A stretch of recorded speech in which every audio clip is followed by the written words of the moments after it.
عزیزانم، صبر تلخ است لیک به خود شیرینی می آورد، چون میگویند میوه صبر شیرین است. یک مرد و زن دو پسر داشتند. روز مرد به زنش میگوید: زنک، چی می شود پیامبرمون رو به مهمانی دعوت کنیم؟ بعدن زن میگوید: بسیار خوب می شود. مرد کارد را گرفته یک گوسفند داشت، همون را میخواهد که قربانی کند و بکشد. زن باشد نانی گرم میپزد. هنگامی که رسول خدا با صحابه هایشان در راه بودند، مرد گوسفند را میکشد. بعد هر دو پسرش میبینند که پدرشان چگونه گوسفند را میکشد. یکی خردی بود و دیگری کلانی. هر دو پسرها بالای بام برآمده کلانی خردیش را با کارد سرش را میبرد. این کاری آنها را پدر و مادرشان دیده داد و فیغان میکنند. پسری کلانی از ترس خودش را از بالای بام به پایان میپرتاید و خلاص هر دو پسر از عالم میگذرند.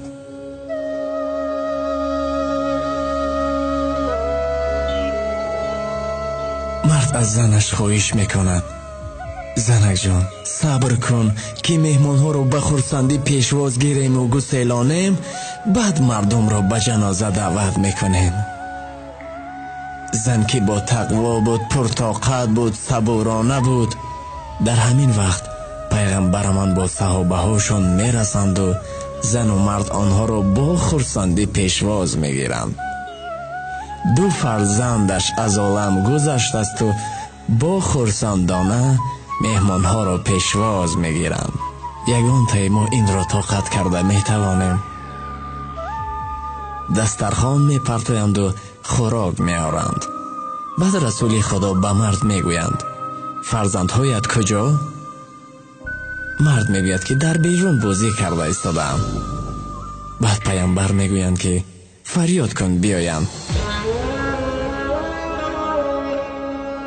مرد هیچ چیز نمیگوید، باز خواهش میکند: فریاد کن.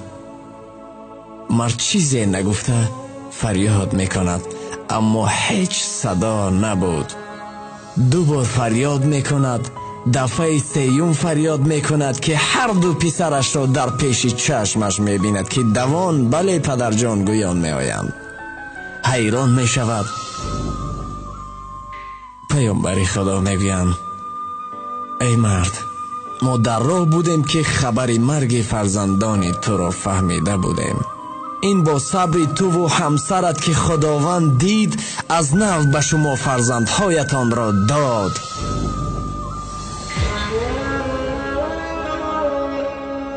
بله عزیزان دل، شاید بسیاری ها به این گفته ها باور نداشته باشند، لیک میوه صبر شیرین است. خداوند همیشه همراه صبوران است. بنابراین در زندگی صبور باشید.